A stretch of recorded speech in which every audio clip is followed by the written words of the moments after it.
Ford is Western Washington's #1 Ford truck store. Northwest weather is always a challenge, and we work regardless of what it's doing outside. Your truck better do more than just come along for the ride. It needs to work as hard as you do. The Ford Super Duty is that truck. Since 1934, Bickford has been matching the best truck to the right job. See one of Washington's largest inventories of F-Series and Super Duty trucks. Bickford Ford, on Bickford Avenue in Snohomish and Bickford.net.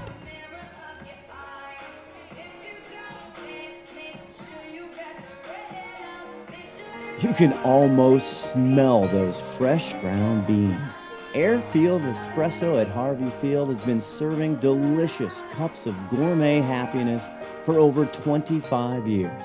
Excellent service and lasting relationships is their top priority. Stop in and experience the kindness and joy that exude from this special place, one cup at a time.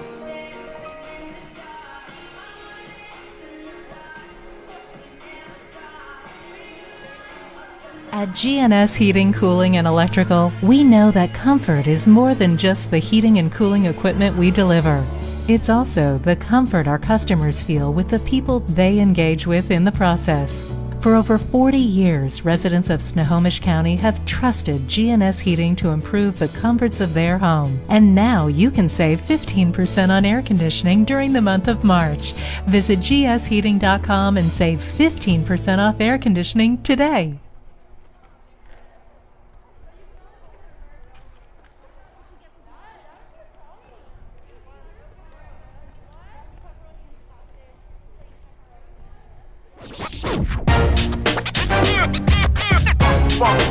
It's like a loop machine. All around town, people trying to get down.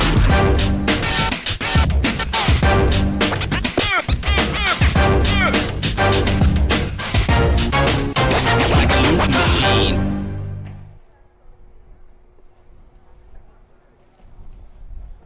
Hi, welcome to tonight's girls soccer matchup between Snohomish High School and Monroe High School. Westco County game. Dave Morris here with Todd Elvig. MONROE Bearcats to Snohomish High School. Oh, look at that! We got an announcer. There you go. That makes it kind of real because there's absolutely nobody in the stands. Yeah, it's a surreal high school soccer experience here. The JV team from Snohomish, I think, is here to support their team, but everybody else is outside of the stadium. These teams have had 5 practice sessions after being off for, they started Monday, we can go Monday. 5 sessions, they were saying, at least in Westco. I don't know if other leagues have had different standards. Are we tapped in to let the announcers take this over? Well, we can hear them. We can turn it up a little bit, let people listen to that. Number 6, Emily West. Number 7, Brighton Moody. Number 8, Courtney Conley. Number 9, Adrian Dating. Number 10, Josie Herrick. Number 12, Tia Johnson. Number 13, Olivia Douglas. Number 14, Josie McCullough. Number 15, Megan Burley. Number 16, Ella Greer. Number 17, Riley Walters. Number 18, Amelia Kelly. Number 19, Izzy Kindle. Number 20, Piper Newhouse. Monroe is coached by Kathleen Bottas and assistant coach Erica Newhouse. And now for Snohomish Panthers, number 00, Callie Cole. Number 1, Taylor Graham. Number 1 again, Catherine Green. Number 2, Lindsay McNulty. Number 4, Sarah Hammer. Number 5, Jody Miller. Number 6, Lauren Pedley. Number 7, Ruthie Hammer. Number 8, Addison Foley. Number 9, Jenna Elbrock. Number 10, Emma English. Number 11, Bree Nichols. Number 12, Cheyenne Rogers. Number 13, Addison Gallatin. Number 14, Aaron Anderson. Number 15, Kayla Soderstrom.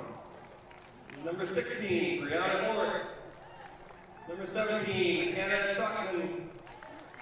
Number 20, Olivia Sin. And number 41, Hannah Wheeler. Snohomish Panthers are coached by April Wenatchee, JV coach Jesse Lidstrom, and assisted by Brielle Todd, Stan Ford, and Chad Elbrock. And now for our national anthem.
Nice job, Ella. Thank you.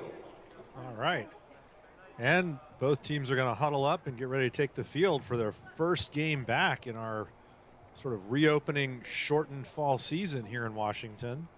They're playing a 10-game season, no playoffs, no regionals, conference, anything like that this season, but it is a chance to get out on the field and play. And they've had a whole week to prepare, so I'd expect us to be in a little bit of preseason form, to be totally honest. No locker rooms or nothing. They can't use the locker rooms. What you're looking at is about it. I know that they're talking about football, and I think it's going to be the same way with soccer at the half. I really hope they shorten it up a little bit, because those girls are going to be all sweaty, and if they're just sitting there still, it's going to affect them. Yeah, it's going to be a little bit interesting. Although, you know, when you coach in college, probably about half of college programs don't go to the locker room at halftime. Oh. You know, they have a place sort of on the field to chat. Now, you know, in the fall, the weather's a little bit better for most of the season, but it can get a little chilly toward the end. You got to get everybody moving again. Shortens your halftime talk a little bit. But sometimes players like that. That's not necessarily a big negative. Well, we're certainly not heading down to the concessions. No, I don't think there's the same concession selection that there normally is here. Monroe's out on the field. Snohomish doing a little handshaking. Having a chat here. They come together. It's exciting. It's been, you know, for all these teams, most of these kids really haven't been on a field for the better part of the year. They may have practiced with their club team a little bit, but unless they were driving to Idaho to play games, there just wasn't a whole lot of options to play around here. And it's been very variable around the country. Texas is on track. They're playing their schedule for winter soccer. But the West Coast, California they just restarted youth soccer this week in Northern California. Nice. You know, we want to do a shout out to the Parent Club. We're using a parent on the camera, and we appreciate their help. Right off the bat, Snohomish forces a turnover.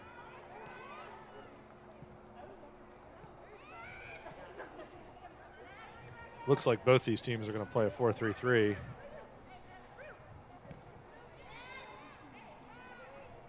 Right now, possession a little fractured. Monroe tries to play it forward. Snohomish will win possession and reset. It's a tough pass out of the back from the goalkeeper. Well handled by the outside back. She turns around. I'll try to figure out who it was. Now Snohomish can drive forward a little bit. Looking for Bree Nichols out on the left. That didn't quite come off, but Snohomish still has possession.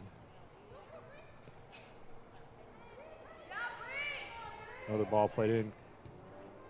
Kayla Soderstrom played a couple of those balls down to Nichols on the outside.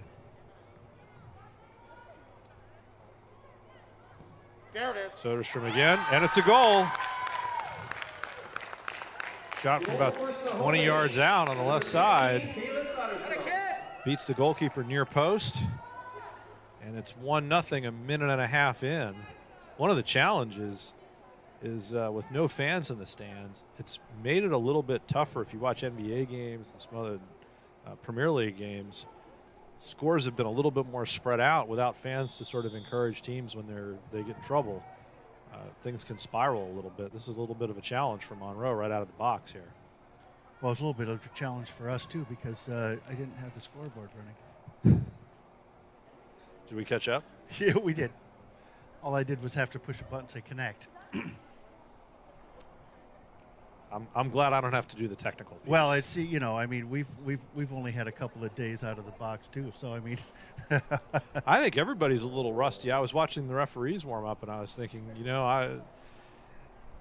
if you're the officials, you're hoping this game's not super close. Yeah, because you're not in mid-season form either, right? Snohomish with a nice little combination. Soderstrom's kind of been at the center of everything Snohomish has been doing early on. She's got another chance, swings the ball out to the right side. Ends up getting it back. Ball gets played in. Goalkeeper is able to catch that without too much trouble. The challenge at this level is the goalkeeper really needs to control that small box in front of the goal, and it's difficult to do at this level. I couldn't do it. No, and then of course, I can't hardly protect the area around the computer. So, well, that's important. Everybody's got their job to do, right? As Nichols tries to run this down, looks like she'll get it and save it, and maybe not. Nope, ball goes to Monroe.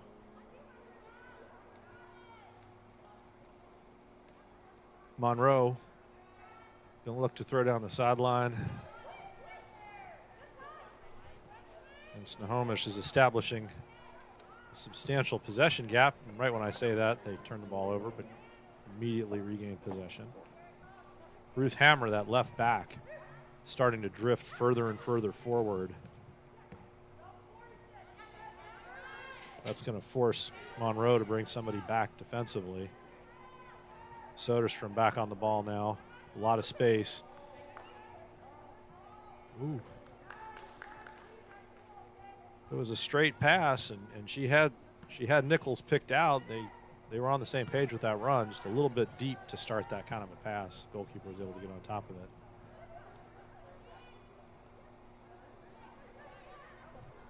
Now Monroe's more of a 4-3-2-1 as Snohomish dribbles the ball right down the center of the field. They crowd Snohomish out, but Nichols gets the ball in near post.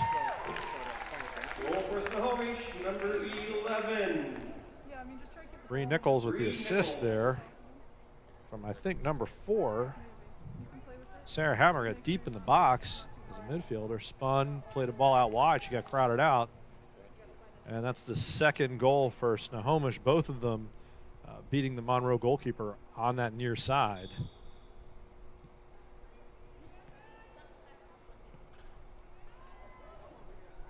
And they're able to press right away again.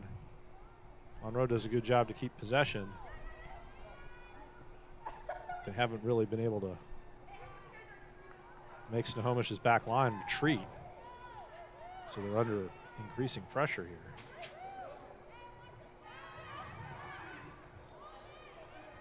So Brooklyn Burrows has faced all of the pressure from Snohomish so far.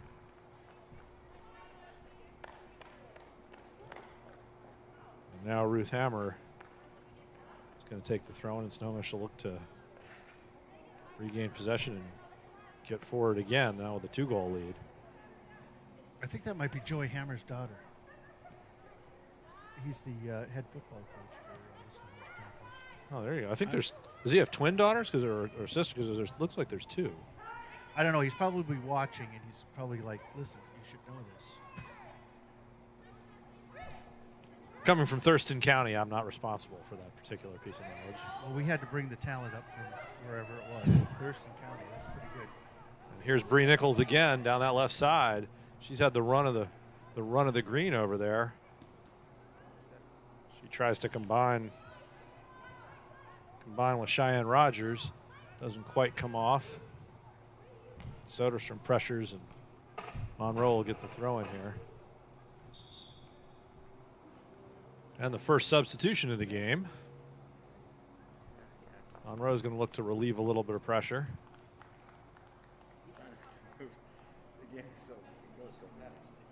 Number 18, Amelia Kelly, is going to take the throw here. Referee wants to make sure she's in the right spot. I don't think this is shorts weather. Well, you start running around, you're going to run 6-7 miles during the game, so if you're playing at a pretty good pace, you can keep moving. Soderstrom, and once again, Snohomish is in on goal. Brooklyn Burrows off her line alertly. She throws the ball out. She was looking for number 15 there. Looking for Megan Hurley, couldn't quite make the connection. Now she'll look to play along. She got Hurley that way. Monroe gets on the second ball there, but Snohomish was able to force a turnover, and one of the Hammer sisters will be taking the throw in here, Ruth Hammer. Hamer or Hammer? Hammer. Hammer, okay. She plays it over to Sarah Hammer. She's going to look on the diagonal. Dangerous. Yep, dangerous diagonal ball. Flag stayed down. Looked like, I think that's Lauren Pedley, who was overlapping on the right side. Monroe's able to gain possession of that long kick, and now they'll earn a free kick in the middle of the field. First foul of the game for Snohomish. Kayla Soderstrom backs. She's had a strong game in the midfield, a little overly aggressive there, but she's going to drift back, try to win this ball, and she does. But Monroe back on it.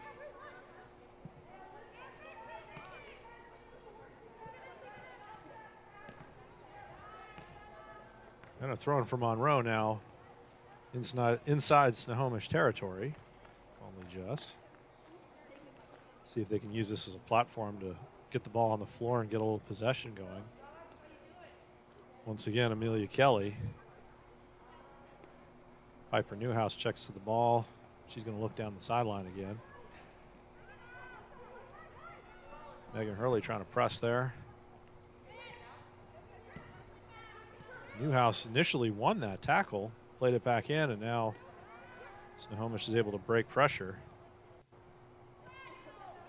And Soderstrom, time on the ball, able to pick out her pass. Snohomish is able to pick out some gaps here.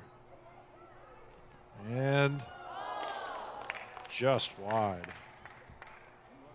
Number 12, Cheyenne Rogers. She's starting to see her midfield get possession, and time runs in behind the defense. It was a well-timed run, a nice little pass, and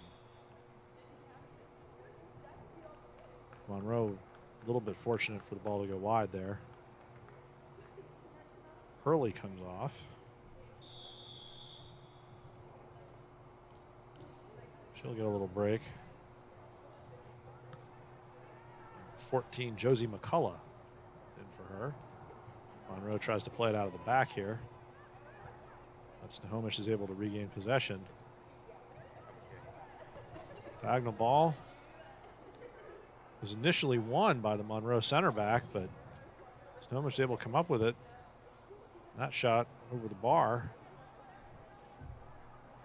because it's just a lot of pressure piled on the Monroe goal right now. 12 minutes into the first half. Nichols wins the goal kick. Over to Rogers. Rogers to Hammer. Hammer's able to dance on the ball. Wrong foot's the goalkeeper. And it's 3-0 Snohomish.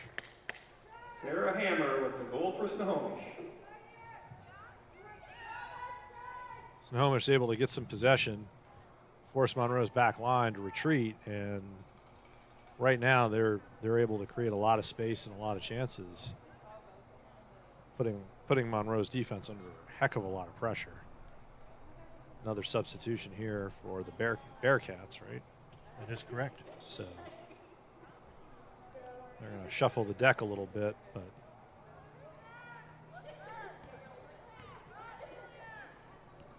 it's a little bit of a character test now for Monroe. You know, can you come back? Let's compete, build on this. You got plenty of time today, and then any number of games to come, another 9 games to build on it. So here's challenge number 1 of the season for Snohomish.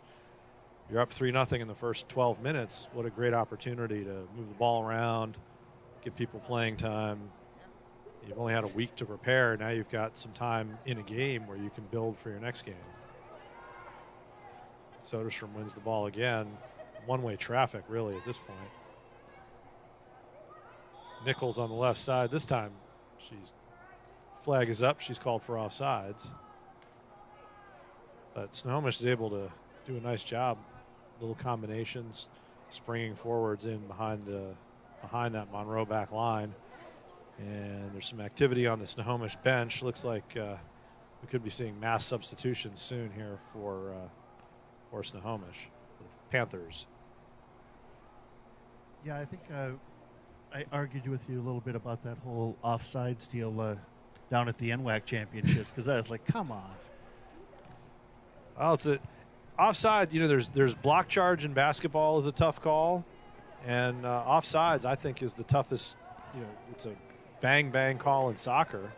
It puts a lot of pressure on officials. They have to be positioned correctly. Your eyes, you know, don't really go in opposite directions, which is what you kind of need. They've changed the rule a couple times to try to make it clearer. Snohomish looks to play a ball in behind there, and it's going to easily be cut out by the Monroe goalkeeper. She's going to hold the ball for a second, give her a chance to reset. Play it long. And Snohomish wins that second ball now. Monroe was able to find a striker, but she's back to goal under pressure, kind of going in the wrong direction. And once again, possession goes to Snohomish. They're going to slow the game down a little bit here with some substitutions.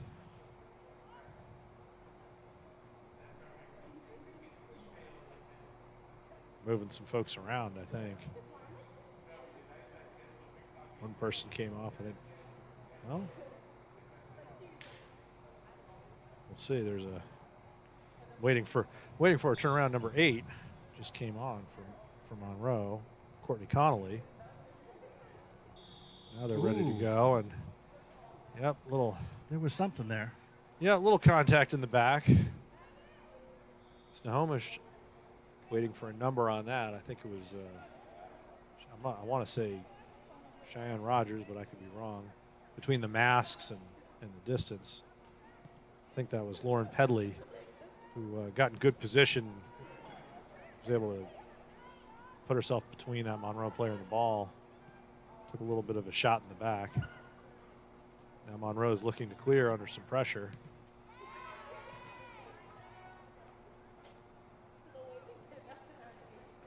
Little touch. And Snohomish, those outside backs for Snohomish done a great job stepping to the ball and really beating Monroe to passes that they need to complete if they want to get out of their own end. Once again, under pressure. Number 5 for Monroe did a nice job there, won the ball, and instead of playing the way she was facing, was able to turn. Now they're faced up with a little bit of a chance, but that stretches the field, and now you've got a 6-on-5 break for Snohomish. There's Rogers. Played it out wide, and Snohomish will regain possession in midfield. Dangerous opportunity. Soderstrom on the ball now, and she's really been able to get her head up, create time for herself, and pull the strings in the middle of the park. There's Hammer finding the open pass. Snohomish doing a really nice job here, making Monroe work very hard and basically waiting until there's a gap.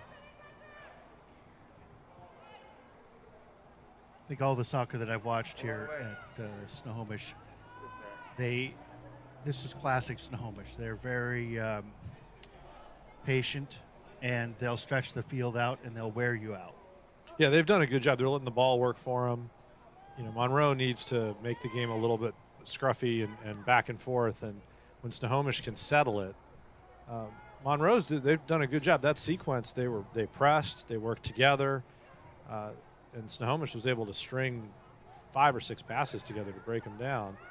And right when I say that, Monroe is able to create a turnover, but right away Snohomish wins it back. And a dangerous bouncing ball from Sarah Hammer. If you're a goalkeeper, you don't really like seeing that ball short hopping you on the turf like that. And a long punt played right back in. Rogers used her arm to knock that one down. Yeah, I saw that. I thought that was going to be a hand check or a... Yeah, that was a relatively easy call. Gives both teams a chance to substitute, and for Monroe, it gives them a chance to break pressure, go forward. The more you can do that. If you're Monroe right now, you really want to slow this game down, turn it into a kind of walking tempo thing, get numbers behind the ball, and not let Snohomish have so much time on the ball. Once again, number 4 for Snohomish, Sarah Hammer just beats the first defender on her, and it creates a lot of room for her to control the pace of the game and attack the defense and put them in pretty difficult position. Monroe's working hard there. They create a turnover. Hammer tried to turn, couldn't. And now Monroe with a little bit of a chance, but it's just hard to get numbers forward fast enough for them. You've got a forward with the ball, and she's plowing a bit of a lone furrow up there. And Snohomish has substituted a little bit. They're got some people who are going to probably need a touch or two to get in the rhythm of the game. Now, how much contact is allowed in the back? It depends. I mean, you're allowed to go shoulder to shoulder. You're allowed to compete for the ball. You can't violently throw your body into somebody else. But if the ball's in the air, it's just like basketball. If you're both going for it, you can, the person you can push somebody out of the way for sure. Nichols, top of the box, great chance to shoot, and it slips through. So a good sequence for Monroe, but Nichols is able to get the ball out of her feet, settle a shot, and it does trickle through. Again, we'd like to thank the Snohomish Panthers Parent Club for supplying a camera person.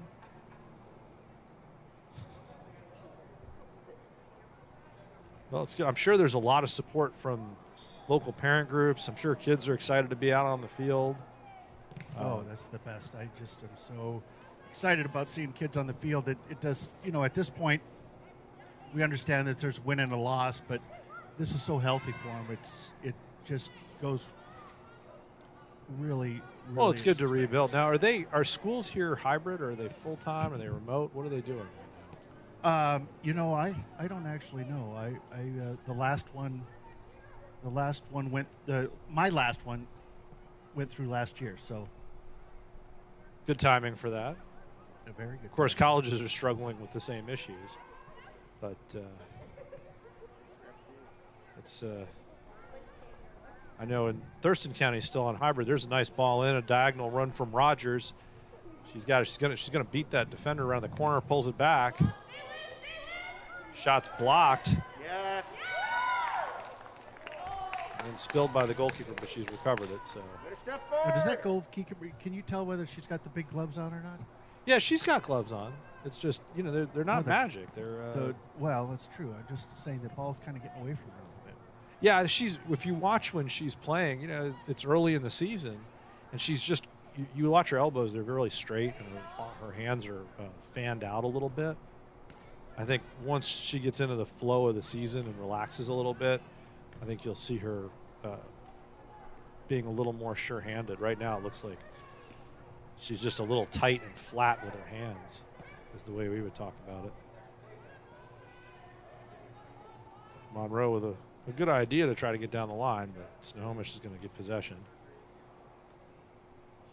Another thing that I suppose COVID has reduced is ball people.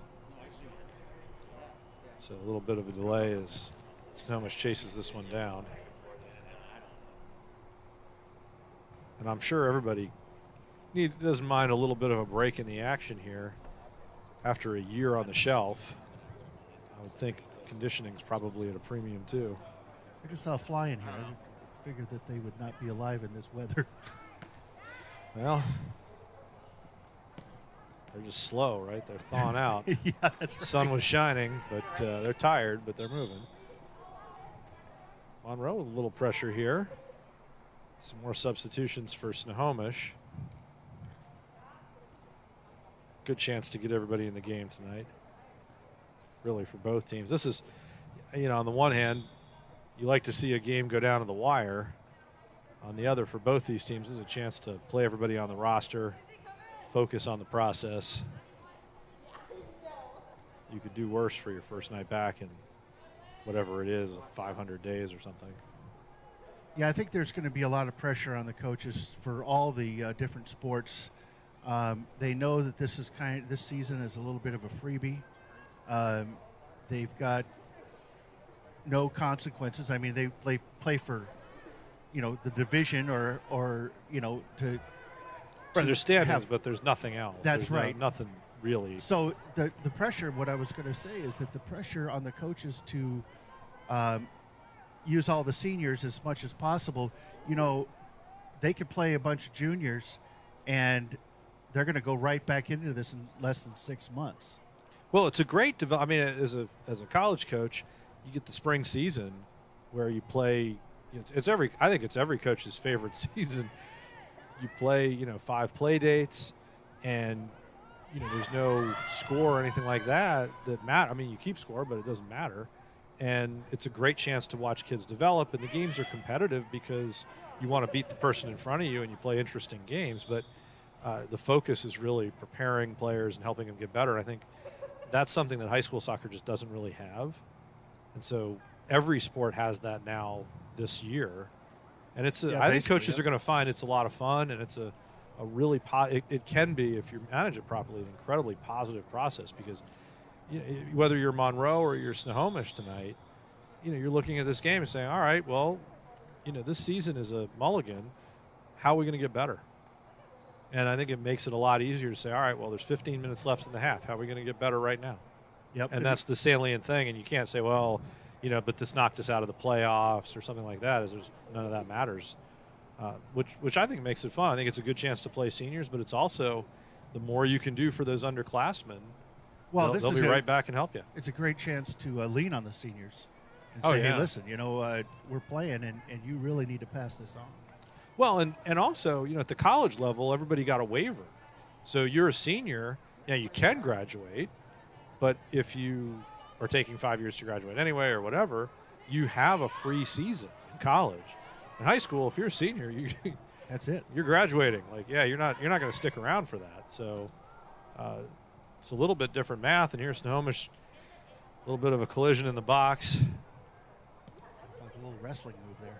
Yeah, that was a really dangerous cross. Got played in. Nobody really got on the end of it over there, but a little bit fortunate for Monroe, as that rolled through without any contact from anybody. Snohomish, really, this is an entire second 11 at this point. Soderstrom's still out there in center mid just to kind of keep things organized. I think Taylor's still up top, number 12. They've changed just about every other position. You know, the funny thing is, again, watching Snohomish over the years, it seems like the coach does a good job, and the girls always seem to be in the right spot. Yeah, they're clearly, they know what they're doing. They're playing, you know, it's a kind of a 4-3-3. And I'm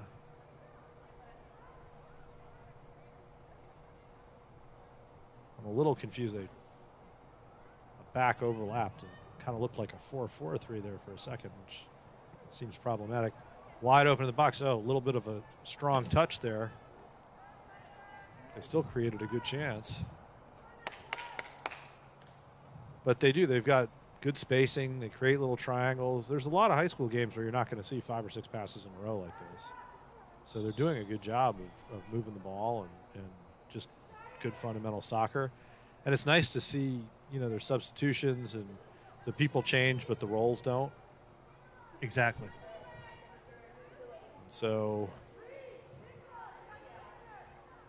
some more substitutions here. I think it's Nichols come back in. Goalkeeper change. You know, I'm going to start talking to all these high school coaches and say, listen, when you guys go out to get uniforms and warm-ups, right, I want to keep the colors consistent with your warm-ups, because ahead of a game, I am just butchering the fact of which team is which, because they've got gray or white.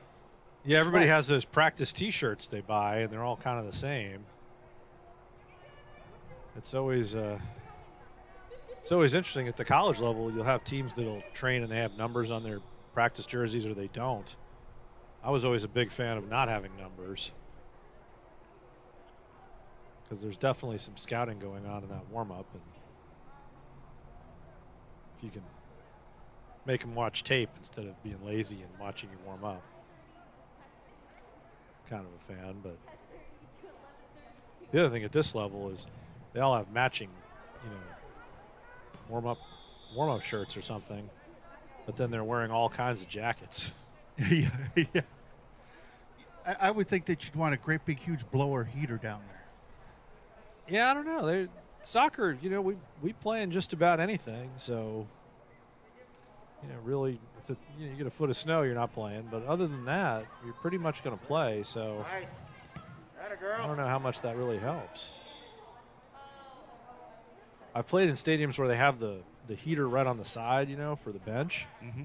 And then the kids all kind of huddle on the bench. But then it's really tough. You know, you walk out the bench to warm up, or you get on the field, then there's that temperature change. So you almost prefer to just, you know what, like, I'll get used to it. I'll figure it out. And I'm watching these guys. It's a pretty pleasant evening, 55 degrees. It was a great day. Yeah, so it was really unseasonably warm. So I know I packed a couple extra layers and ended up leaving them in the car. I may regret that in the second half. Yeah, I've got a couple extra layers, but I can't leave them in the car. Well, Monroe, there's been a little substituting. Snohomish got some younger players in. Oh, come on, that was funny. Little family drama over here in the STSPN engineering studio.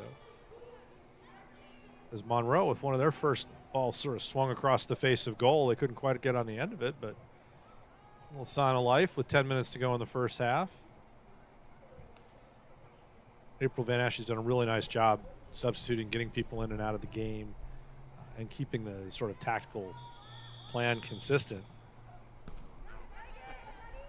And just as I say that, they turn over a goal kick. And Monroe has a throw in deep in the Snohomish end. Snohomish in more of a 4-4-2 now.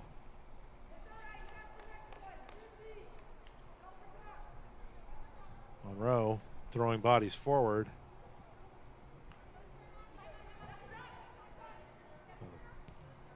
A rough touch and a ball played kind of flat across, but they keep possession. If they can hold on the ball, there's a little bit of an overlap opportunity for that left back from Monroe. They get the ball to the sideline, it's going to be a corner kick. So Now, what's the danger here? The danger if you start moving people forward is that you don't have enough back. Is that correct? soccer is always it's kind of like a baby blanket. You know, it doesn't quite cover you, so you can pull those 11 players up, and then you expose, you know, the bottom. Then your back's exposed. If you stay too far back, there's nobody to go forward. There's always a hole somewhere. You can't cover the whole field with 11 kids. So with a corner here, Snohomish brought everybody back in. Ball goes across, and it's in the net. Goal Bearcats. And the Monroe Bearcats waiting for her to turn around. Number 17 for Monroe with the goal there off the corner kick. That's Riley Walters. She gets back into a more defensive position there. And she came up for that corner. And the goalkeeper got caught the ball went over her head when she came out. And Monroe is able to pass it into the open net. And a little bit of sign of life from the Bearcats here. 4-1 late in the first half. And that'll make it a little bit, selfishly as a fan, it makes it a little bit of a better game for the second half. Give Monroe a little incentive going into halftime. They still have 8 minutes here. And Snohomish has been really dangerous and relentless in attacking. So it's important for Monroe, I think, to make sure they keep possession and kind of stay tight until halftime here. Don't go into the half giving up another goal if you can help it. Yeah, I think it's really good. They got a goal that it makes it so that no matter what happens at the end here, they're not getting blanked. Oh yeah, no, it was a nice goal. They created, they got the corner, they earned that corner kick, and then it was a nice ball in, got served up. Goalkeeper came out. It was, she couldn't really get a line on it. Went over her head, and first time touch right into the back of the net. Now Monroe needs to be careful. This is where, as a coach, you worry about your team getting a little excited and get too far forward too quickly now. They seem like they're going to be pretty disciplined. Snohomish comes one of the Hammer sisters, I believe. Nice little diagonal ball. Snohomish at the outside, on the edge of the box. That's where they've really sort of cooked up their dangerous ideas. They're able to swing it out.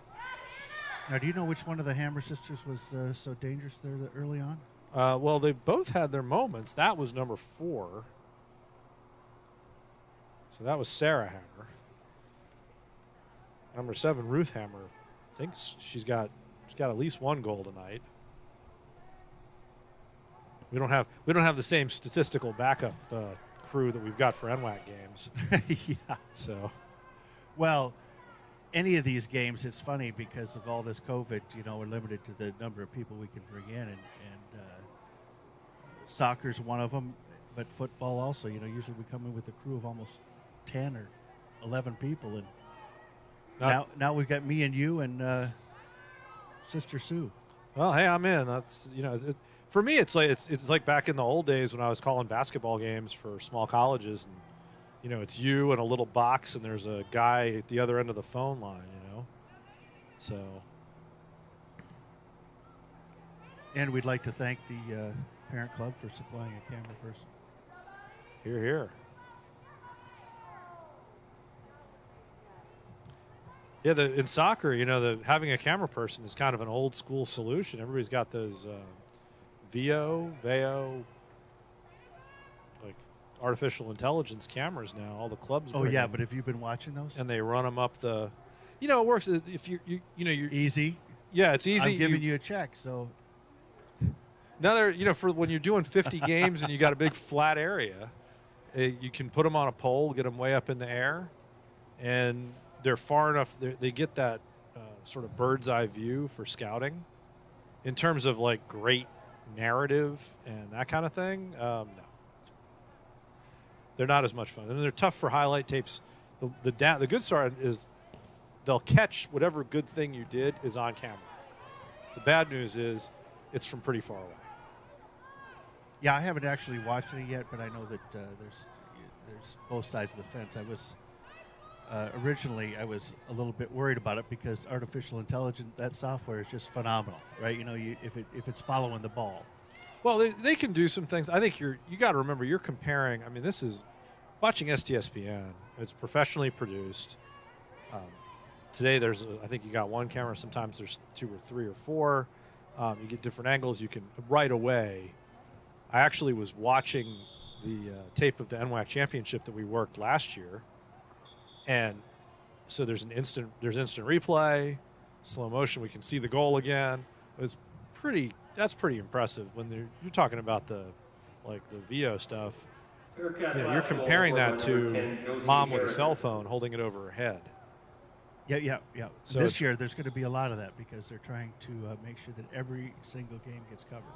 Wow. So there's all kinds of things, but for the clubs where they play on these big open fields, it's been really good to be able to stream games, and especially because for Division I schools, and this is what I do all day long for College Athletic Advisor, they're in the continuing dead period. So college coaches, if you're a Division I coach, you can't go watch a game right now. So that's May 31st is when that ends. At least we hope. Snohomish brings ball down the right side. Another dangerous cross. Monroe changing goalkeepers, but their new goalkeeper was alert off her line. Easily picked that up, and there's a player down for Monroe. Well behind the play. I do think we're going to see in this short season some muscle injuries and things like that being a little more prevalent just because they haven't had the standard preseason sort of play your way into fitness period. I think that's going to be really evident in the schools that didn't have off-season workout programs, especially in some of the sports where they're on again, off again. And, these girls, if they're not running every day, I think they can wind up with some cramps. Oh, it's going to be tough. I think for soccer, there's, you can do off-season conditioning. You can send out packets, but it's not the same thing as playing a game. No, but I mean, if you're just sitting there eating Cheetos and oh yeah, playing video games, and then all of a sudden you're running 10 miles in a game, it's absolutely. Well, I think that's a challenge. The other thing is, I know for a lot of the schools in Westco, they weren't even allowed in the facility, so they were limited to what they could do.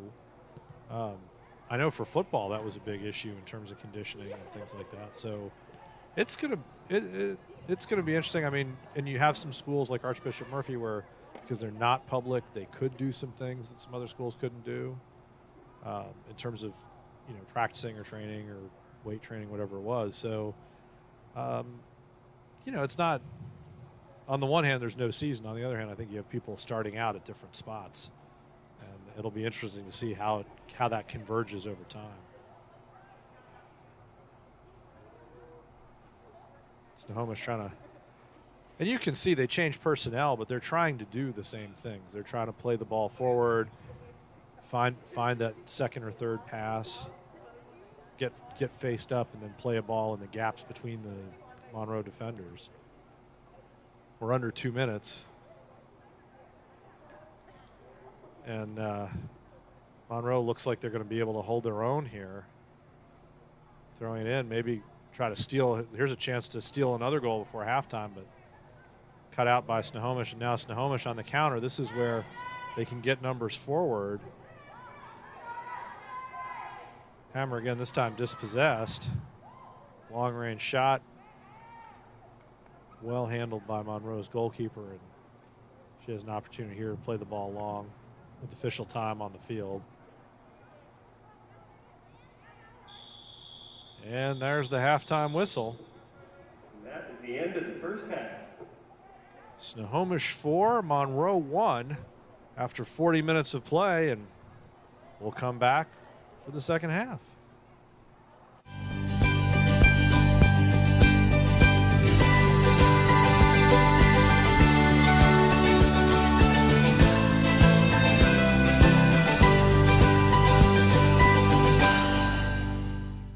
McDaniel's Do-It Center is located in beautiful Snohomish, Washington.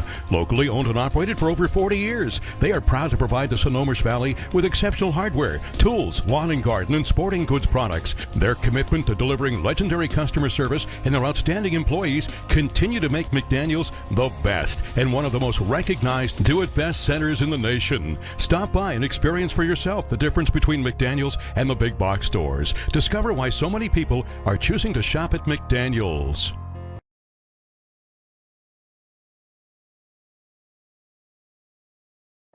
You can almost smell those fresh ground beans. Airfield Espresso at Harvey Field has been serving delicious cups of gourmet happiness for over 25 years. Excellent service and lasting relationships is their top priority. Stop in and experience the kindness and joy that exude from this special place, one cup at a time.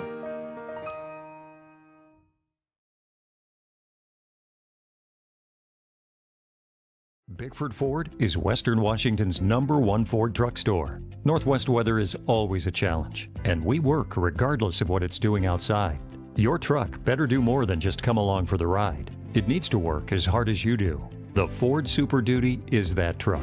Since 1934, Bickford has been matching the best truck to the right job. See one of Washington's largest inventories of F-Series and Super Duty trucks. Bickford Ford, on Bickford Avenue in Snohomish and Bickford.net.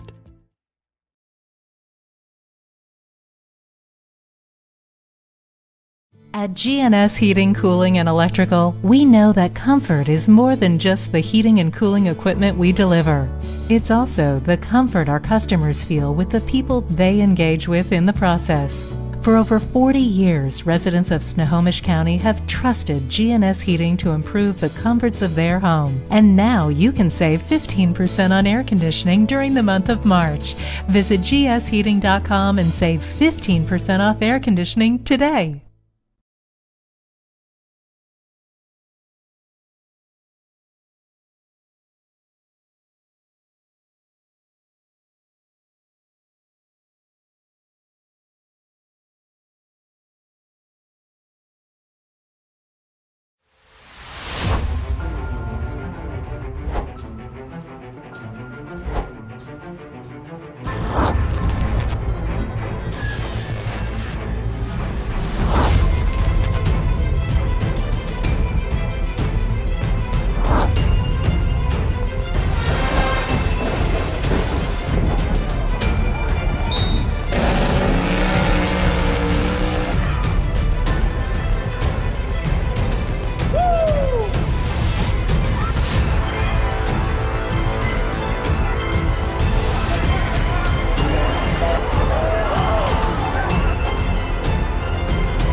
Player of the game, senior libero Lauren Riskill has control.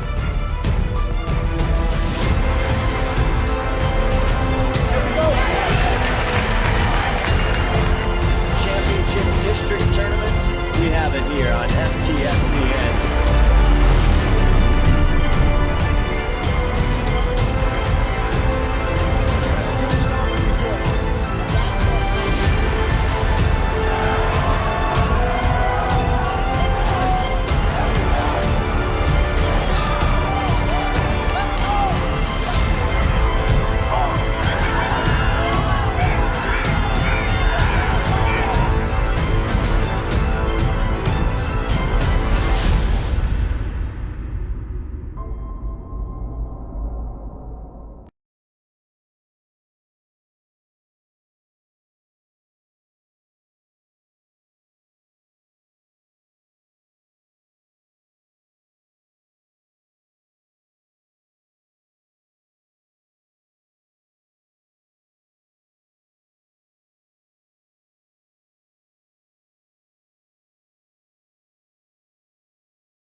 can almost smell those fresh ground beans. Airfield Espresso at Harvey Field has been serving delicious cups of gourmet happiness for over 25 years.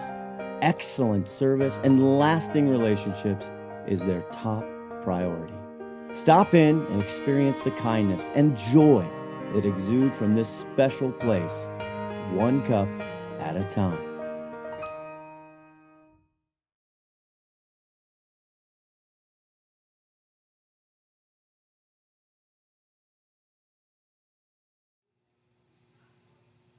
And welcome back.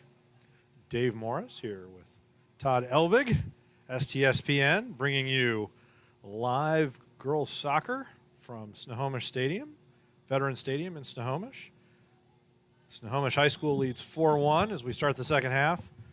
And Snohomish kicks off, going left to right across your screen in red. Monroe in the white and orange wins the ball there. They're going to try to build on that late goal off a corner kick. And Snohomish looks like they've got their starting group back out there. And right away, a little pass into Rogers and nearly connects. I think Monroe's going to, the second goalkeeper that they used in the first half starts the second half. And they'll see if they can't regroup and maybe build on what they did at the end of the half there. But Snohomish certainly took the opening kickoff and right away found a seam. Is that number 5? I can't see. Is that number 5 on the right side there for Snohomish? Yeah, like I can see that far. I'm hoping one of our spotters here, 'cause it is number 5. One of our spotters. Yeah. So Jody Miller almost got on the end of that one. And again, 2 little side foot passes from Cheyenne Rogers, trying to find Jody Miller.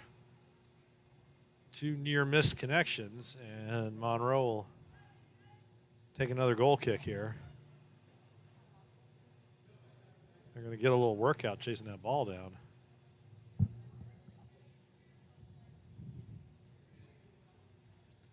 And they set up again. This time, Monroe wins possession off the goal kick, but 3 Snohomish players press right away, win the ball back. Rogers picked up there, and a goal. Wow. Rogers did a nice job holding off a defender, and Jody Miller, she couldn't get on those 2 little through passes, but she was able to pick that ball up just on a little dribble handoff and fire it over the goalkeeper. Got caught off her line, and it's 5-1, 2.5 minutes into the second half. Looks like the game's letting out over there. Did we decide whether that was soccer practice or what? It was some kind of soccer. There's still some kids out there playing on a field across the parking lot we can see from the press box.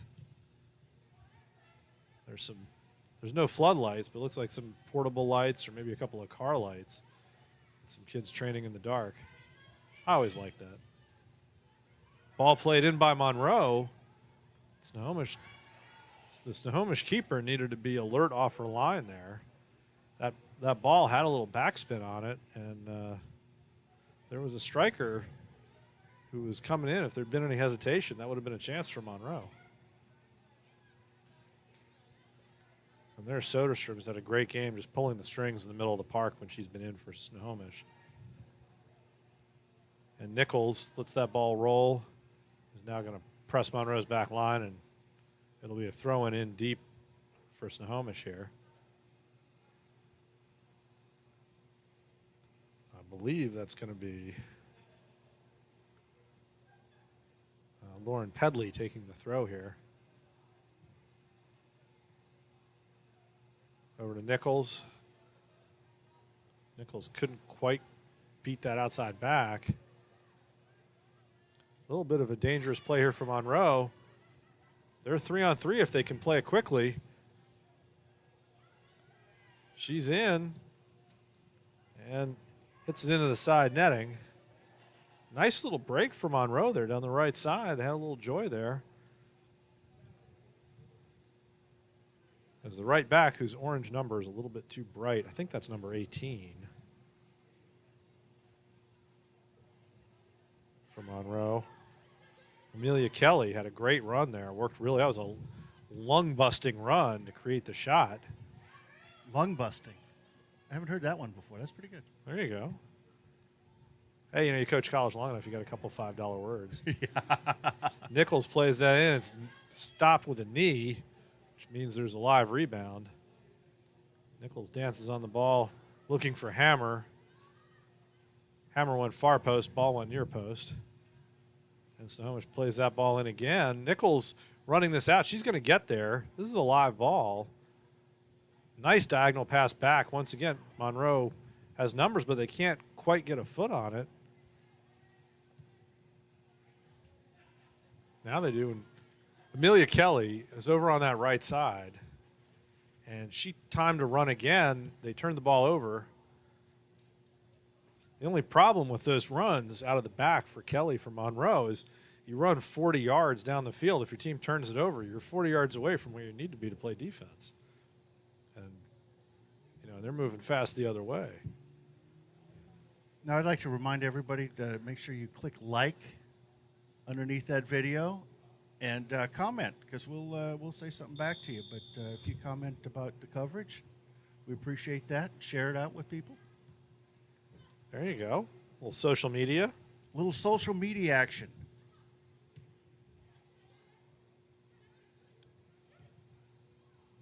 Nice little pass there. Rogers to Nichols. Nichols is all alone, but she's all alone because she started out behind the defense. Monroe did a good job snuffing that out anyway, but flag goes up for offsides. Oh, there's my favorite offsides.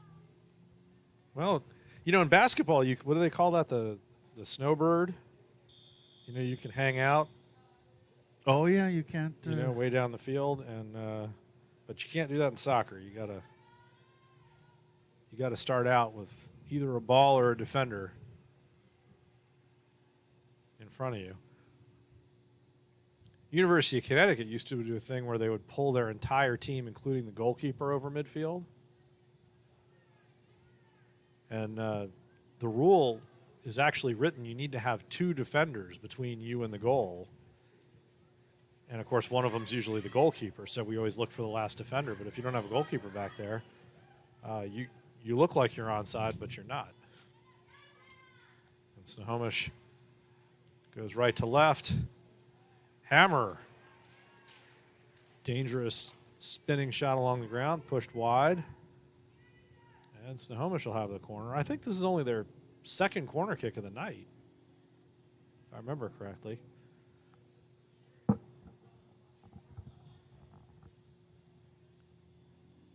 loping over there to take it, number 10, I think. Monroe making a substitution. Looks like Emma English is going to chase this ball down in the farthest reaches of the stadium. Come back and take a corner here.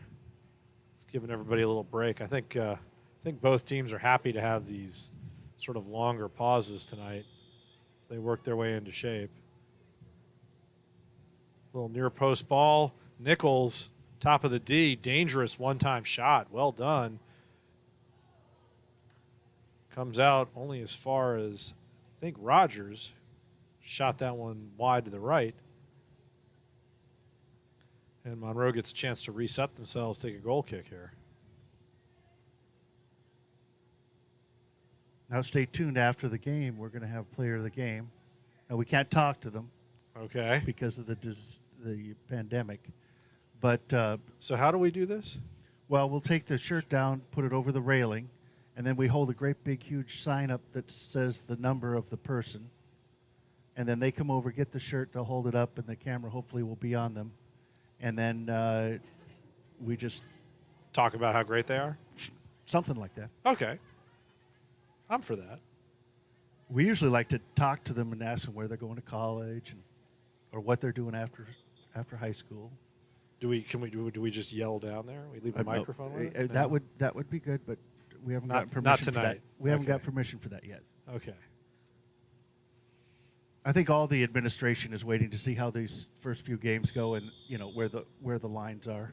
Yeah, one of the NWAC athletic directors told me, I discovered that what I'm really doing, as long as there's a pandemic, is I'm a protocol officer. Yeah. And we just set up protocols because we have to figure out X, Y, Z. And it's navigating this is really difficult, and it's been hard because there's not a sort of unified. Okay, this is what the science says. It's sort of pick your own adventure. And the ball gets played in. Soderstrom got chopped down there on the turn. It's early season for the referees, too. I think he could have let that play out. Snohomish, I think, had maintained possession, was right at the top of the 18. But I think Soderstrom will be happy to take a free kick here. There's a Snohomish player on the left side creeping in, and they're not going to bother. She's just going to shoot it and over the bar there. I'll resist saying what I usually say when those go high through the uprights. Well, my first college coaching job was in a small town in Maryland called Frostburg, and it was notable because we had some really tremendous players, and a number of them were Hispanic. They were really good on the ball, and they could do all kinds of things and put the ball into a peach basket from 30 yards away, and they'd get a clap. They'd make a great move and play the ball between somebody's legs, nutmeg them, and there'd be a little polite clapping. And then if somebody would just kick the ball 60 yards, 30 yards over the goal, it's just a turnover. Everybody would go crazy. It was like, oh, far kicker, this is awesome. Yes. We were like, come on, guys. Which is actually against you, right? Right. You're like, come on, guys. Like, you're killing us. But we had a lot of enthusiasm in our fan base, so that was fun. But we had a soccer riot at that time. We did. It was a wild game, and a fan pushed a player from the opposing team, and the police, the one police officer, came to get him, and the entire side of the field, like 200 fans, all ran away from him. It was like watching a shark chase a school of fish. It was really hilarious. And it was a really fun. It was a really fun game, actually, too. So, a lot of passion. Yeah, but definitely a lot of passion. And Monroe here, good pressure from Monroe, forced a turnover, and well done by Snohomish to concede a throw-in and not a corner. Back to goal, kind of got caught. Goalkeeper couldn't quite get there. Now Monroe gets a throw-in deep in the Snohomish end. The challenge for Monroe here is if you lose possession, you're going to be counterattacked, and there's a lot of room for Snohomish to attack if they can get possession. But that throw is just going to go out of bounds. That'll give everybody a chance to reset. Time for a goal kick, but that eliminates the counterattack problem.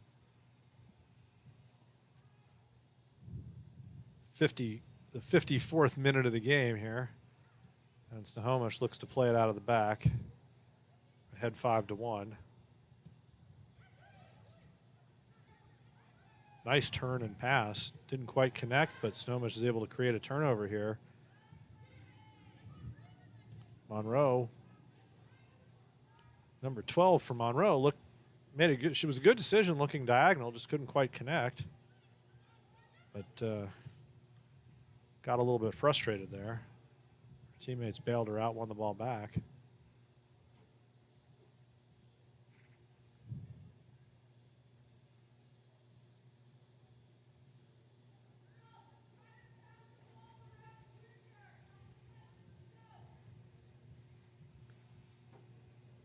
I can happily report that our new encoding server is just barely using any CPU power. There you go. That's very, very good. On the field, Monroe Taylor Nelson dropped a little ball back. Monroe played it over the top, got possession. Then they win one in the air. And Snohomish under some pressure here in the back, really for the first time in the half. Josie McCullough plays it out wide for Monroe. And once again, Amelia Kelly was looking to storm down that right side.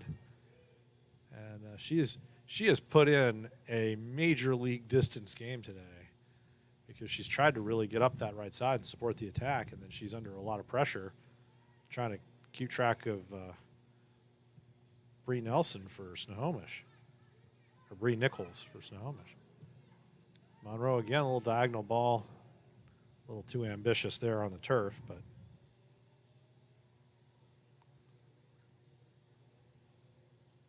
good several moments for them right now. And Snohomish will look to sort of get the ball back on the carpet and reestablish possession here. Miller's able to press and force a turnover. And Ruth Hammer going to come on over to take the throw.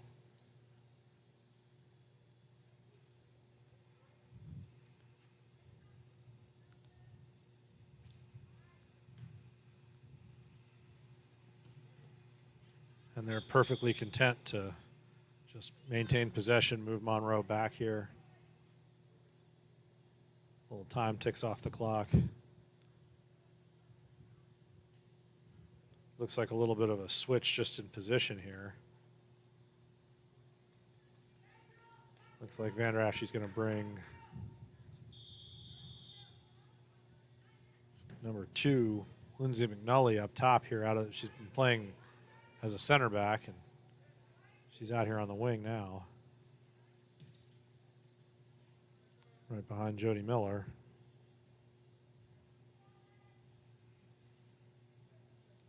Monroe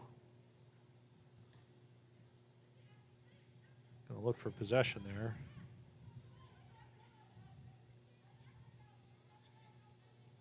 Hammer maintaining possession, but kind of going the wrong way.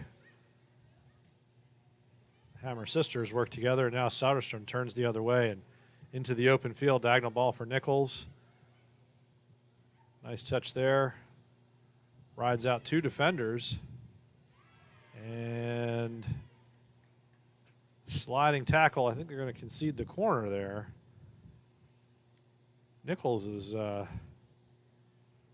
looked like she'd have a little chat with the official about maybe getting a penalty kick out of that. I don't think there was enough in it for a PK, but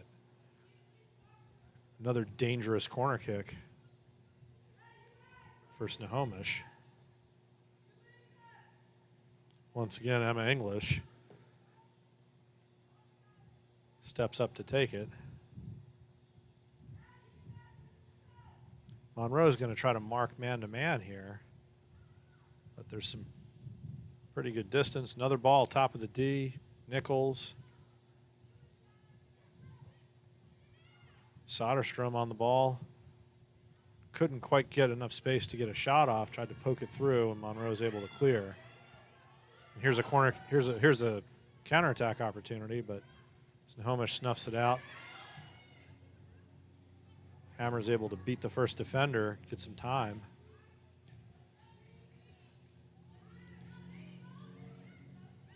And Rogers to Miller again. McNulty overlaps on that right side. She's got a great position to cross it. Nichols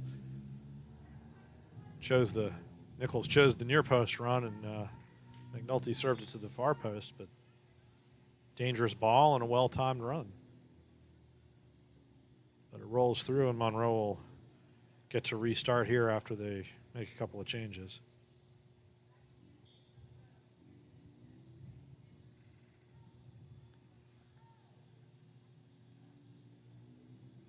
And Nichols works hard, wins the ball off the throw-in.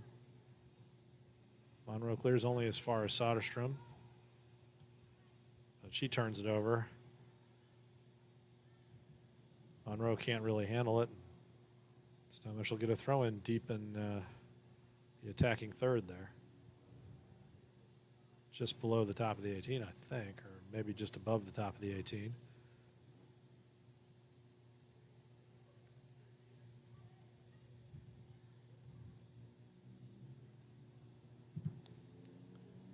Nichols tries to cross that in left-footed. It's blocked. Another throw. And another opportunity for Monroe to kind of reset things.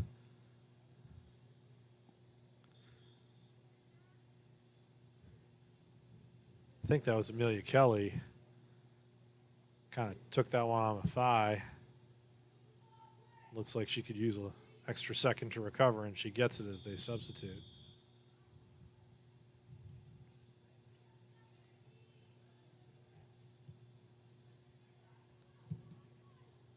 Well struck and into the corner.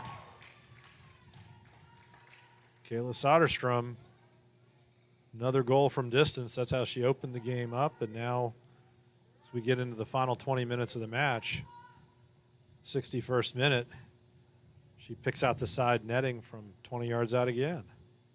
Kayla Soderstrom with one more goal for the Panthers. So 6-1. Substitutions for Snohomish. Great opportunity tonight to get everybody into the game, give everybody some reps. With the big 5 days of preseason, I'm sure everybody could use use a chance to play, and then also use a chance to take a break and talk about it and make sure everybody gets some touches. Snohomish does a good job swinging the ball right to left. And another corner. McNulty, center back, playing outside mid right now. And I think on this side, it looks like it's going to be Bree Nichols. She's going to swing this in right-footed, or left, sorry, swing it in left-footed. Plays it short. Gets it back. A little 1-2 with Hammer. Left-footed cross. Just a little too tall for Ruth Hammer. He's going to chase that down, recycle it. It's Snohomish 3-on-2 there. Able to play it in. Monroe clears it. Nice little touch there. 15. She's got a runner on the left side. Never did see her. And Snohomish is able to crowd that out, come right back on the attack.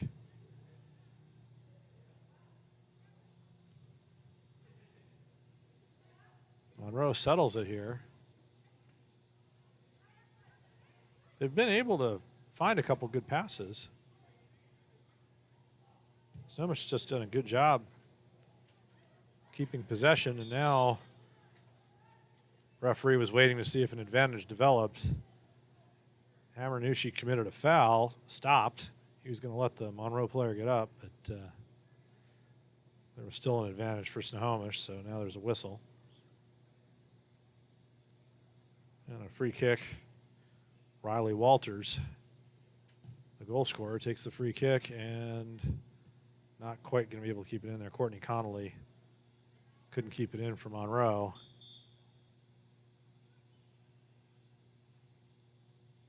And she's going to get a little bit of a rest here. She made a good run on that last counterattack, just didn't quite get picked out. Taylor Nelson had a couple defenders in her face and wasn't quite able to get her head up.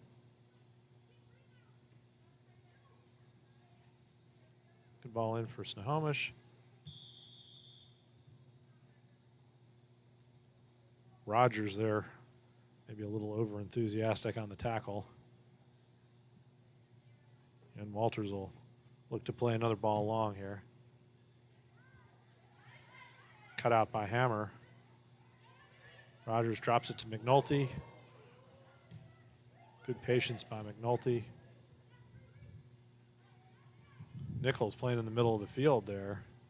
She usually likes to kind of stay in that left-hand channel. Good diagonal ball. Monroe well cleared by Snohomish. Now, was that a tackle? Yeah, that was a tackle. Legal tackle. It was well done. I mean, it was good coming together, good physical challenge. Monroe will get the throw here. Now, is Hammer a junior or senior? It doesn't say on my roster here. So I know that she and her sister are both nieces of the football coach here. Nieces. Nieces. They're his brother's kids. That was the inside scoop from the assistant athletic director at halftime. And here comes Snohomish driving forward. I think I made that mistake last year because they might play volleyball too. That's a tough sport combination because isn't volleyball in the fall also? Well, I might have spoke too soon, but okay, could be. It's always interesting with three-sport athletes because different states, you get field hockey, soccer, or lacrosse soccer, or volleyball, or softball. It just depends on when the different seasons are. Well, I'm just thinking Hammer. I think I've heard them called out, so I would doubt they're playing. Obviously during the same season, but there's probably a bunch of Hammers out there. Could be. Oh. And a little bit of a misclearance. Monroe lurking there into the final quarter hour. And credit to the Bearcats here. There's no fans. You're down 6-1, and they're pressing for a goal here, challenging, keeping the ball moving, making runs. Well done to the Bearcats here. That grit will serve them well. Now there's a little bit of a conversation here, or is it a substitution? I think it's a substitution for Snohomish. Watching the referee, he looks like this is his first game in a while too. Getting a little tired. I see the Snohomish police heading somewhere in a hurry. 3 of them. Well, that's what's nice about being up here in the press box. You can see for a long ways. There you go. I didn't see that, but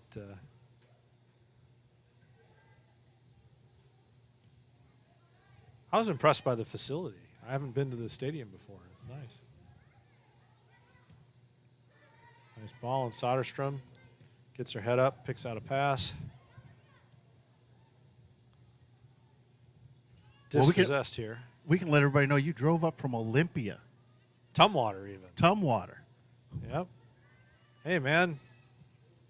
It's a good day to watch some soccer, right? Absolutely. It's kind of, honestly, I think everybody misses it, there haven't been a lot of games. I've been watching streaming games from Texas, kids that we work with down there, or Florida. Did you see the coach there? She was bouncing that ball on her foot, just kind of letting the players know a little bit, I've done this before. There you go. Well, you got to do that. Mike Jarvis, when he coached at George Washington, he'd been off the court for a while as a basketball coach, but he always laughed. He said, "There's always a couple moves I work on, so I can really do them. So the kids never really know if I can play or not."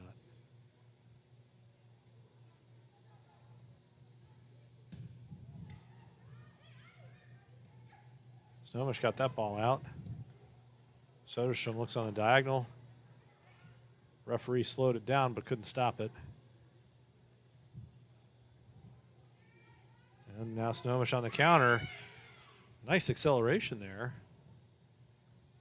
from number 14 for Snohomish, Aaron Anderson. Playing up top there. It's all for naught for a goal kick, but it was a nice little run. Got on the end of that pass. And another goal kick for Monroe as they take their time here. Goalkeeper's waiting to see who's going to take it. 15.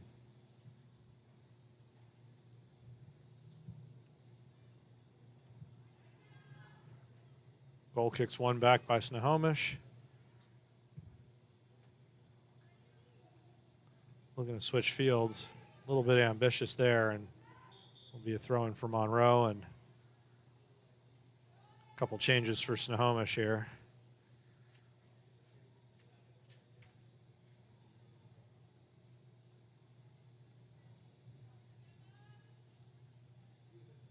I'm impressed with the high-tech system we have for our player of the game.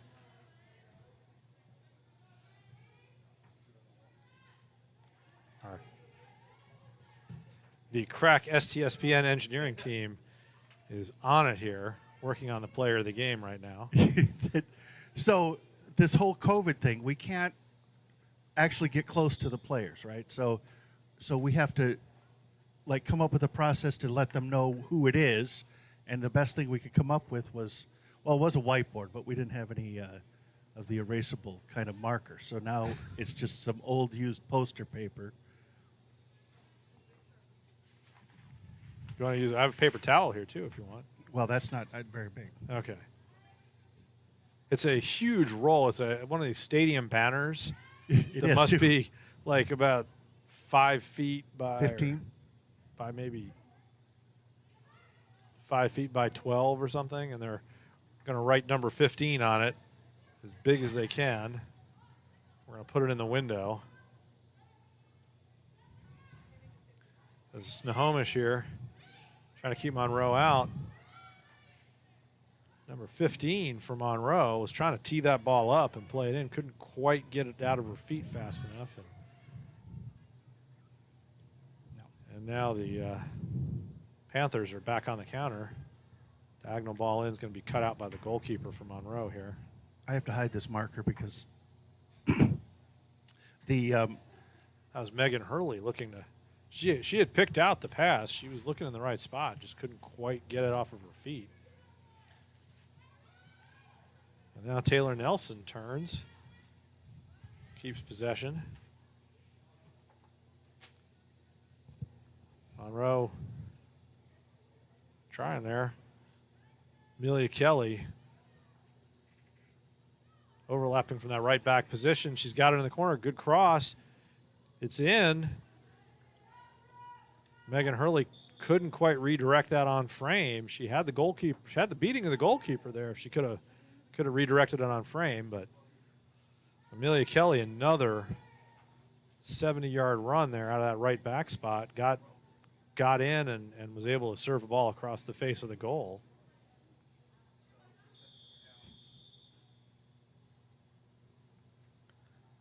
There's the player of the match award here.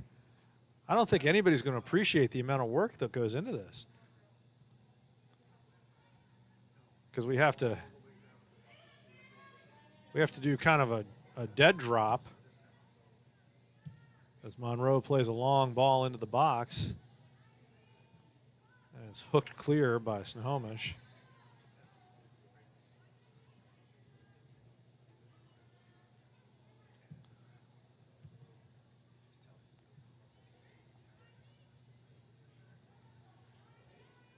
Monroe wins it, and just a little too hard down the sideline there, and Snohomish will throw it in. Just over 7 minutes left on the stadium clock. Monroe pressures the Snohomish back line. They're not quite able to get the turnover. Amelia Kelly steps up out of that back line again, wins the ball. Nelson, that little flick didn't come off, but Monroe still has it. Diagonal ball is deflected. Goalkeeper plays it out with her feet, but only as far as the top of the 18. And I think that was Amelia Kelly who got on the end of it there at the top of the D. Steered it just wide. Good opportunity for Monroe there. They had Snohomish chasing the game a little bit. And Amelia Kelly was able to step up with a pretty good net to shoot at there. Trying to play out of the back. It's deflected, but Snohomish will get the throw in here. And once again, another substitution for Monroe, and take a little time here on the throw. Down the line, looking to flick that ball on. But Monroe wins it back. And a little bit of a diagonal ball. Looking for number 4 there for Monroe, Cassidy Schwint. But her run she wasn't really able to time that run on the pass, and that was a pretty ambitious pass. Goal kick for Snohomish. Number 13, Olivia Douglas, was looking to make that diagonal pass there. Snohomish wins the ball back here. Then a nice patient pass to one of the Hammer sisters. That's Sarah Hammer. She's able to get everybody faced up, give them time. And now a counter right back the other way for Monroe.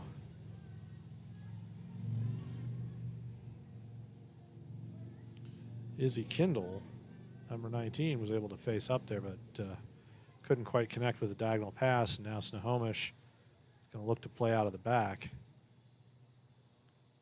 But they're forced to turn it over under pressure. Monroe here, 4.5 minutes to go, and Snohomish looks like they're subbing out the front line there. Coming back into the game, Nichols, Soderstrom, and number 5, Jody Miller, scored the first goal of the second half. 6-1. Snohomish leading first, really our reopening game, first game for both these teams. 5 days of preseason and off and running. They sort of truncated, pandemic shortened season here. And Monroe able to get on this ball.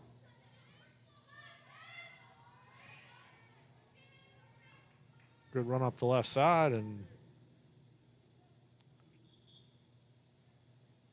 for Monroe, that's Izzy Kindle. Wins the throw in, and now they're going to have to take a little break. They're going to give Amelia Kelly a chance to come off with 3.5 minutes to go.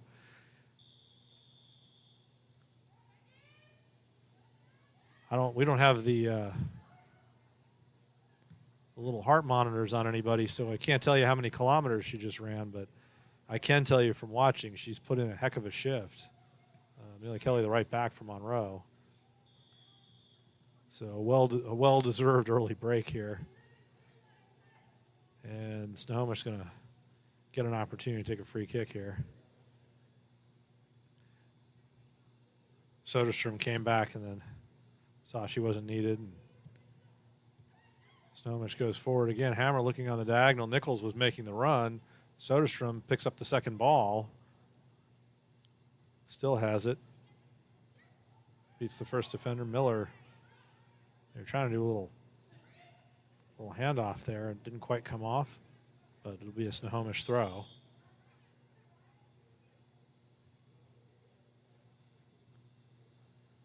And another substitution here.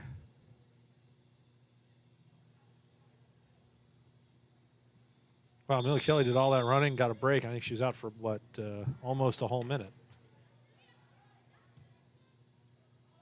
Diagonal ball, a little bit slack there. Snohomish is under pressure. Kelly just back in the game, gets on top of the ball and earns the free kick. I think something happened to our connection here or something, because we've got some jitter in the video. Uh-oh. Yeah, I don't have the monitor right in front of me right now, so I have to look over your shoulder. Well, if you're going to have jitters, the last 2 minutes is the time to do it, right? Yeah, that's right. It's 6-1. There's less than 2 minutes to go. Nice little spin there from Monroe, but pass doesn't quite come off. Hammer to Soderstrom. She's under pressure. Able to make a nice, slick little pass there. Out of pressure, and now a diagonal ball. And Snohomish is in business on the left side here. Nichols cut off a run there looking for Soderstrom. Pushes the Monroe midfielder off the ball, and Snohomish is in business again. Nichols time to run well. Well done. Goalkeeper for Monroe came out. There was no help there. Nichols was in, got the shot off. Alert goalkeeping to come in, cut off the angle, and knock that ball out off the over the sideline into touch. So a throw in Snohomish. That's about the best possible outcome after that ball played Nichols in all by herself. Well, one in the air. Monroe heads it clear. Soderstrom tried to tee that up, couldn't quite do it. Now she beats the defender and scoops that one over the goal. And that will be the end of the evening. Final score, Snohomish 6, Monroe 1 in our COVID reopening match. So we'll be back in a minute. We'll be back in a minute. Bickford Ford is Western Washington's #1 Ford truck store. Northwest weather is always a challenge, and we work regardless of what it's doing outside. Your truck better do more than just come along for the ride. It needs to work as hard as you do. Coming back live. Yep. Player of the game for Snohomish. Oh, come on now. There's somebody right in the way there. There we go. There we go. Kayla Soderstrom from Snohomish High School is she the STSPN player of the game? Is that how that works? She is. She is. She is the STSPN player of the game with the coveted STSPN player of the game T-shirt there. We'd like to thank the Parent Club once more for supplying us with a camera person. How about a shout out for College Athletic Advisors, supplying announcers? Now, what do they do over there? College Athletic Advisor, we work in really two buckets. We help soccer clubs and schools organize make the athletic participation experience better for their students and for their staff, and then we help high school student athletes and college student athletes find colleges where they can really fit. People talk about us as they say, so as College Athletic Advisor, a recruiting service, and we're sort of the anti-recruiting service. We're supporting student athletes who want to use their athletic participation to really maximize their opportunities in college and make their sort of elevate their college search to find their best fit and basically their best value at the collegiate level. So we try to connect. We're in the business of connecting young people to colleges where they can thrive. That is awesome. It is a fun job to have. So, and we have clients from literally all over the country and now all over the world. And you announce for college? I've done, I do some college announcing. I've done basketball also. My claim to fame as a high school coach, back when dinosaurs ruled the earth, is we were state champions in soccer and basketball in the same year. Nice. At two different schools. We would like to thank you for coming up from Olympia, or Tumwater. Tumwater, there you go. To call this game. It's my pleasure. Kind of our inaugural opening to the pandemic season. But, thank you very much for coming up. It's my pleasure. All right, we're going to run a couple of sponsor spots here, and then we'll be done for the night. All right. Thank you very much. We'll talk to you the next time. There you go.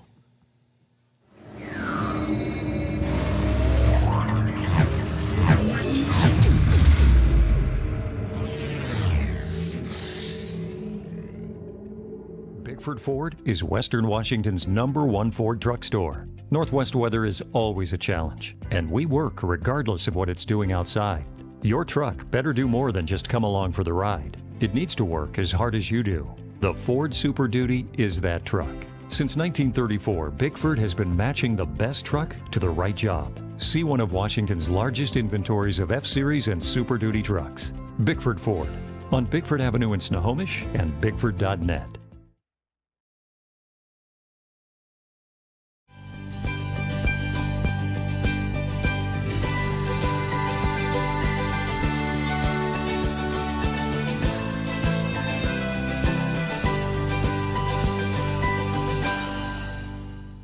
McDaniel's Do It Center is located in beautiful Snohomish, Washington. Locally owned and operated for over 40 years, they are proud to provide the Snohomish Valley with exceptional hardware, tools, lawn and garden, and sporting goods products. Their commitment to delivering legendary customer service and their outstanding employees continue to make McDaniel's the best and one of the most recognized do-it-best centers in the nation. Stop by and experience for yourself the difference between McDaniel's and the big box stores. Discover why so many people are choosing to shop at McDaniel's.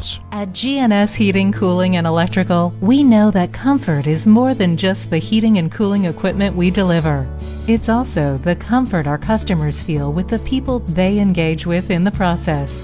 For over 40 years, residents of Snohomish County have trusted GNS Heating to improve the comforts of their home. And now you can save 15% on air conditioning during the month of March.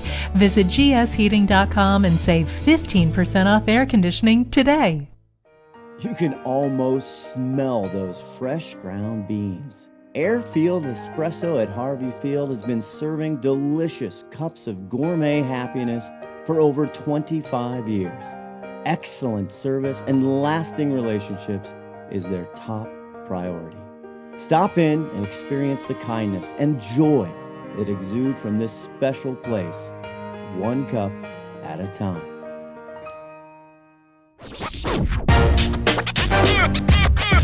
It's like a loop machine. All around town, people trying to get